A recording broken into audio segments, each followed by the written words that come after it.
So every time I go to a city, I have someone come up to me, and usually multiple people come up to me and say, I need to talk to you about something privately. I have these thoughts sometimes, and I don't know if I really believe in Allah subhanahu wa ta'ala, and then I have these issues with faith. And is Allah going to punish me because I'm having these thoughts, and because I'm having these whispers, and because I'm having these doubts? And the Prophet ﷺ, he puts us at ease by saying to us two things. He says, one, that you could be having a conversation, people could be sitting around talking, and they'd be pondering upon the greatness of Allah subhanahu wa ta'ala and saying, Allah created this, Allah created that. And then one of them would say, فَمَنْ خَلَقَ اللَّهِ, so then who created Allah subhanahu wa ta'ala? And that's a hadith in Sahih Muslim. And the Prophet ﷺ, he also said in another hadith in Sahih Muslim that a person might be actually contemplating, doing tadabbur and tafakkur, actually reflecting and contemplating on the creation of Allah subhanahu wa ta'ala, and feeling this high point and saying, who created this? And you would say, Allah subhanahu wa ta'ala, and you're admiring the creation of Allah subhanahu wa ta'ala. But then shaitan comes to you, the devil comes to you and says, فَمَنْ خَلَقَ اللَّهِ, so then who created Allah subhanahu wa ta'ala?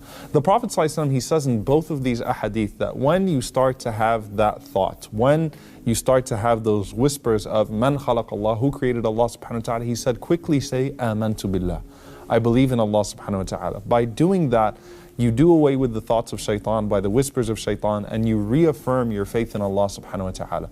Now, will Allah subhanahu wa ta'ala punish you for the thoughts that you had and those words that were going through your head and things of that sort? Absolutely not. In fact, there's a very beautiful conversation that took place between Abdullah bin Abbas radiallahu anhu and Abdullah bin Amr bin al-As radiallahu anhu.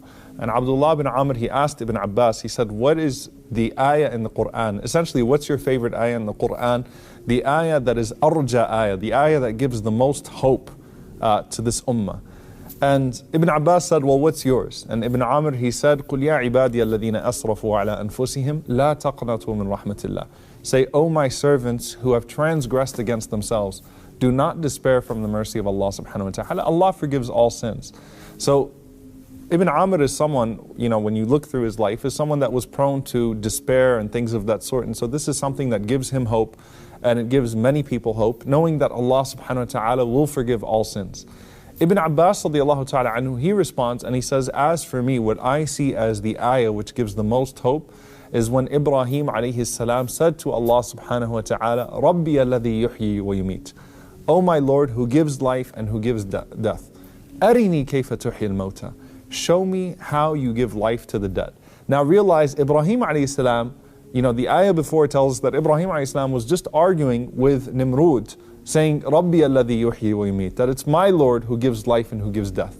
And Nimrud responds and says, Ana uhyi wa umit, I'm the one who gives life and who gives death.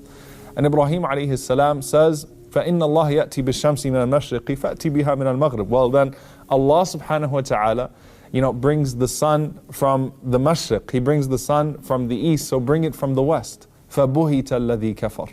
And so Nimrud was left in absolute, he was absolutely stunned. Why? Because Nimrud's idea of giving life and giving death, he brought someone that he had sentenced to death already. And he said, you're free to go. And then he brought a completely innocent man and he killed him. So he said, I give life and I give death as well. Now Ibrahim alayhi salam just put forth a logical argument that clearly Allah subhanahu wa ta'ala gives life and gives death in a way that we cannot give life and give death. And he gives this example of how Allah brings the sun from the east, so bring it from the west. In essence, control the sunrise and control the sunset if you really feel like you're in control. But Ibrahim alayhi salam still asked Allah subhanahu wa ta'ala, Arini kayfa tuhyi al-mawta, show me how you give life to the dead. Now Allah subhanahu wa ta'ala said, أَوَلَمْ تُؤْمِنْ, will you not believe? قَالَ بَلَى وَلَكِنْ لِيَطْمَئِنَّ قَلْبِي. He said, I fully believe, but this would put my heart to rest. And Allah subhanahu wa ta'ala actually honored the request of Ibrahim alayhi salam by telling him to take birds and to put them into pieces and put them on different mountains, and Allah subhanahu wa ta'ala would bring them back together. Now Ibn Abbas radiallahu anhu, why does he say that ayah is the ayah that gives the most hope, that ayah is really his favorite ayah? Because Rasulullah sallallahu alayhi wa sallam, he commented on that ayah by saying, نَحْنُ أَحَقُّ بِالشَّكِّ مِنْ إِبْرَاهِيمِ. We have more right to doubt than Ibrahim alayhi salam. Now, is this hadith of the Messenger ﷺ suggesting that Ibrahim ﷺ had a doubt in Allah subhanahu wa ta'ala, that he doubted Allah in any way? No, because Ibrahim said that I believe. But لِيَطْمَئِنَّ قَلْبِي, this would increase my iman, this would increase my faith if you showed me how you do it, O Allah. And so the Prophet ﷺ is telling us, as Ibrahim ﷺ asked Allah subhanahu wa ta'ala for that, and Ibrahim ﷺ wanted his heart to be put at ease, we also as human beings at times want to be put at ease, and we have these whispers and we have these doubts, and Allah subhanahu wa ta'ala will not punish us for those whispers. Allah subhanahu wa ta'ala will not punish us for internal conversations or internal dialogues. The Prophet ﷺ, he said that Allah has forgiven my ummah ما حدثت به أنفسها ما لم تقول أو تعمل به, as long as that person has only spoken to himself, meaning you're having these internal whispers but you haven't spoken of them or acted upon them. Don't worry, Allah subhanahu wa ta'ala is not going to punish you. These are whispers clearly from the shaitan to take you away from Allah subhanahu wa ta'ala. Now, going back to the request of Ibrahim alayhi salam, does that mean that there is logic provided for every ruling in the Sharia, for every story, for every incident? Can we find a logical explanation? No, absolutely not. You use your aql in Islam, you use your intellect to arrive at the integrity of the naql, to arrive at the integrity of the text. So I know anything that comes from Allah and His Messenger sallallahu alaihi wasallam is absolute truth, even if my logic doesn't agree with it. However, if I find the proof of it, and that's the beauty of studying and the beauty of seeking knowledge, إِنَّمَا يَخْشَى اللَّهَ مِنْ عِبَادِهِ الْعُلَمَاء, those who have a greater awe of Allah subhanahu wa ta'ala are those who are learned. Why? Because by studying the proofs and by studying the evidences and by studying context, your faith increases because almost everything does have a logical explanation to it. But even when it doesn't, I know I've used my intellect, I've used my aql to arrive at the conclusion that there is no way that the Quran and the Sunnah are not divine. And so by doing so, that puts me at ease with everything that comes after that. And so you find Abu Bakr as-Siddiq radiallahu ta'ala anhu, when the Prophet sallallahu alaihi wasallam, he took his night journey, the journey of al-Isra wal-Mi'raj. And obviously the Prophet ﷺ, when he wakes up and he tells the people that he was taken from Mecca to Jerusalem through the heavens, Abu Jahl mocked the Prophet ﷺ and he called the people and he said, can you repeat what you just said in front of the people?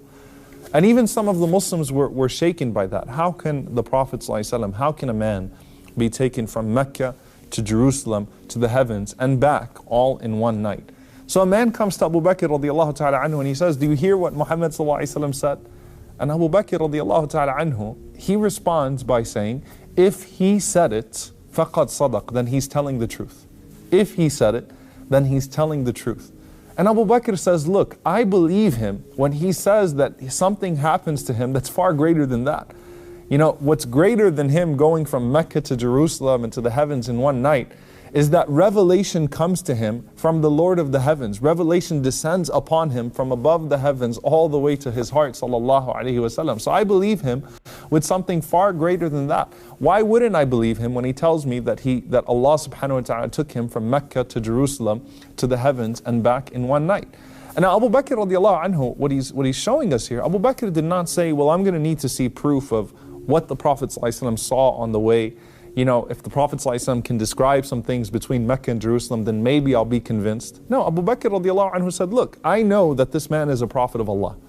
I know that this man receives revelation sallallahu alaihi wasallam. So I believe him with whatever he says.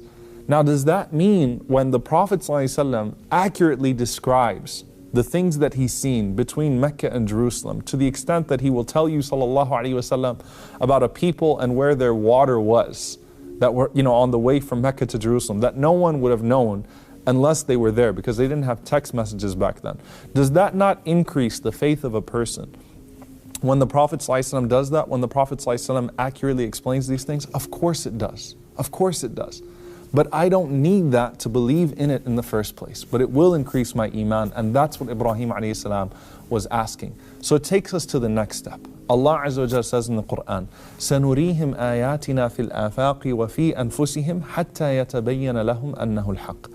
That we will show them our signs in the universe and even within themselves, right? In the farthest horizons, all the way to themselves. حَتَّى يَتَبَيَّنَ لَهُمْ أَنَّهُ الْحَقِّ. Until it shows to them, until it's made clear to them that it is the truth, that this is the truth from Allah subhanahu wa ta'ala.